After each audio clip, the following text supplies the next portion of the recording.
नमस्कार दोस्तों, एक बार फिर से आप लोगों का स्वागत है आपके अपने YouTube चैनल ज्ञानवी JMD में। तो आज हम लोग आए हैं कक्षा 5 की हिंदी कार्य पुस्तिका जो कि कोपल है, इसका अध्याय नंबर 17 लेकर बिना जड़ का पेड़।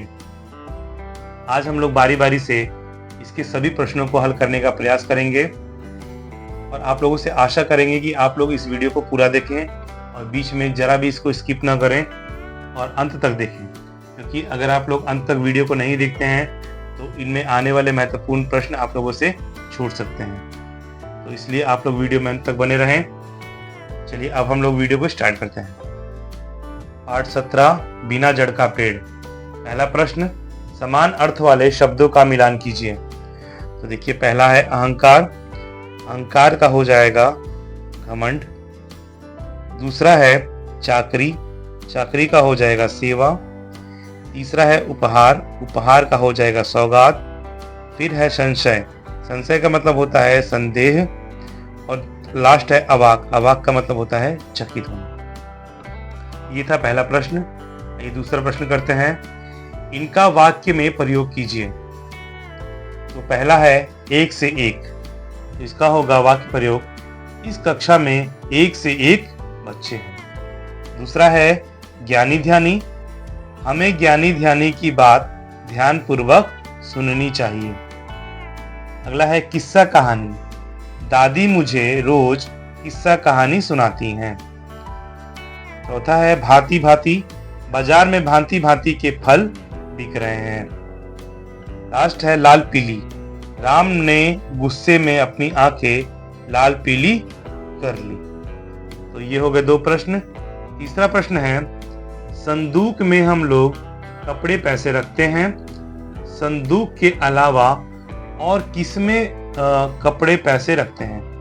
तो देखिए, हम लोग संदूक के अलावा अलमारी में, थैला में, बक्सा में, ट्रंक में, बैग में, अटैची में, यहाँ पे हम लोग कपड़े पैसे रखते हैं। चौथा प्रश्न, ये मुख्य रूप से क्या काम करते हैं? तो पहला है व्यापारी। तो व्यापारी क्या काम करता है? वस्तुओं की खरीद बिक्री करते हैं। दूसरा है सभासद। सभासद क्या करते हैं? जनता की समस्याओं को हल करते हैं। पंडित क्या करते हैं? तो पंडित ज्ञान अर्जित कर उस ज्ञान का दान करते हैं। पुरोहित क्या करते हैं? तो पुरोहित पूजा पाठ, यज्ञ, अनुष्ठान आदि कराता है। ज्योतिष क्या करते हैं? तो जन्म कुंडली बनाता है एवं नक्षत्र का ज्ञान देता है। राजा क्या करता है? राजा का काम अपने राज्य को सुचारू रूप से संचालित करना है। पांचवा प्रश्न है, बिना जड़ का पेड़ कहानी में आप किस पात्र की भूमिका निभाना पसंद करेंगे? तो बिना जड़ का पेड़ कहानी में हम गोनू झा की भूमिका निभाना पसंद करेंगे, क्योंकि गोनू झा वातावरण को सहज एवं सरल बनाने में पूर्ण रूप से माहिर थे। छठा प्रश्न है, नीचे देखिए तथा उसके लिए उपयुक्त शब्द को रेखांकित कीजिए। पहला चित्र है आम का। तो इसमें हो जाएगा पका, ये हो जाएगा गाड़ी, ये हो जाएगा सूत, ये हो जाएगा ऊन, ये हो जाएगा काठ, ये हो जाएगा पढ़ना, ये हो जाएगा बैल और ये हो जाएगा साड़ी। सातवां प्रश्न, समुद्र तट पर अनेक नावें थीं। एक नाव में मछलियों का अंबार लगा था। उसमें से माया ने एक मछली उठाई। सभी लड़के माया से मछली मांगने लगे। तभी एक लड़का रोने लगा। उसने कहा, मुझे भूख लगी है, मैं अभी मछली खाऊंगा। सभी हंस पड़े। सोहन ने कहा, मछली बनेगी तब तुम खाना। सभी खुशी खुशी घर जाने लगे। तो उपर्युक्त पंक्तियों में आए हुए संज्ञा, वचन, सर्वनाम, क्रिया शब्द को छांटकर लिखिए। तो देखिए, इसमें संज्ञा क्या क्या है? तो संज्ञा है नावे, मछलियों, समुद्र, माया, सोहन और घर। और सर्वनाम आया है इसमें उसने, उसमें, सभी। क्रिया है रोने, खाऊंगा, उठाई, मांगना, खाना, जाना, हंसना, बनेगी। विशेषण है खुशी, भूख, अंबार। प्रश्न संख्या 8, गद्यांश के आधार पर निम्नलिखित प्रश्नों के उत्तर दीजिए। एक दिन राजा शिव सिंह सभासदों से बोले कि 3 प्रश्नों का मुझे एक ही उत्तर दीजिए। प्रश्न निम्नलिखित रूप में है। पहला, पान क्यों सड़ा? दूसरा, घोड़ा क्यों अड़ा? और तीसरा, मूछ क्यों कड़ा? तो सभासदों में से कोई भी इस प्रश्न का उत्तर नहीं दे सका, परंतु गोनू झा ने इस प्रश्न का उत्तर बहुत सरलता से दे दिया। जवाब कुछ ऐसा था, फेरा नहीं गया। गोनू झा ने समझाते हुए कहा कि अगर पान में नित्य पानी नहीं फेरा जाए तो पान सड़ जाएगा। ठीक इसी प्रकार अगर घोड़ा को सवार नित्य नहीं फेरा तो घोड़ा जरूर अड़ेगा। अगर मूछ पर नित्य हाथ न फेरा जाए तो वह अवश्य कड़ी होगी। यह सुनकर राजा खुश हो गए। राजा ने गोनू झा को पारितोषिक दिया। तो पहला प्रश्न है, सभासद का क्या अर्थ है? तो सभासद का अर्थ है सभा के सदस्य। दूसरा है, सरलता शब्द का विलोम लिखिए। तो सरलता शब्द का विलोम होगा कठिनता। तीसरा है, पारितोषिक शब्द के 2 पर्यायवाची शब्द लिखिए। तो एक होगा उपहार, दूसरा होगा इनाम।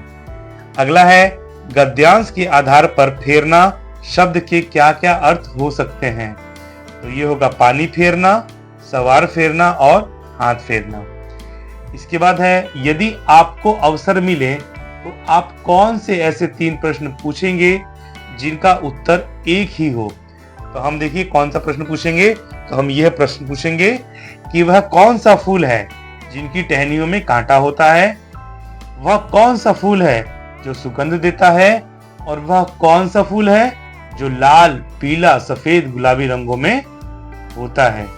तो देखिए इनका उत्तर सभी एक ही होगा और इनका उत्तर होगा गुलाब, क्योंकि गुलाब की टहनियों में कांटा होता है, गुलाब के फूलों में सुगंध भी होता है और गुलाब इन सभी रंगों में पाया जाता है।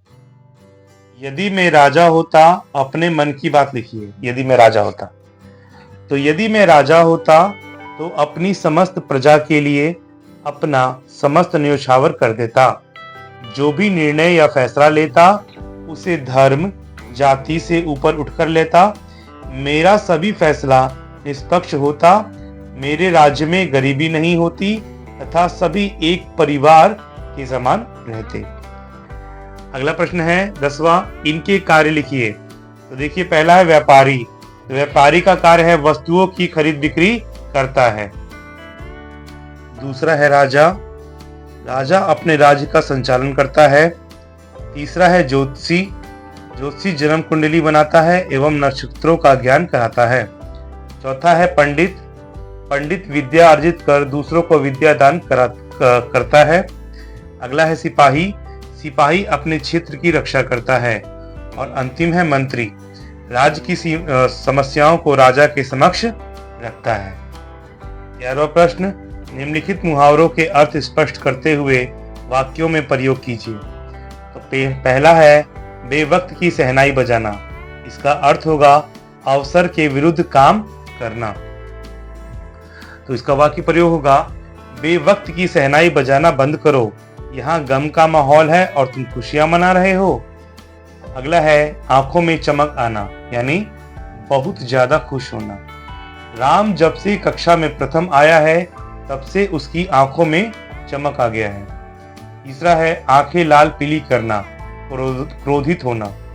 बेटे को कक्षा में अनुत्तीर्ण हुआ देख पिताजी आंखें लाल पीली करने लगे। अवाक रह जाना, चकित हो जाना। अचानक चोरों को अपने समीप देखकर मैं अवाक रह गया। डींग हाँकना, अपनी झूठी प्रशंसा करना। कल रोहित अपने मित्रों के सामने काफी डींग हाँक रहा था। प्रश्न संख्या 12, रेखांकित शब्दों की पहचान कर सही का निशान लगाइए। तो देखिए इनमें से जो रेखांकित है हमको पहचानना है कि वो संज्ञा है या सर्वनाम है।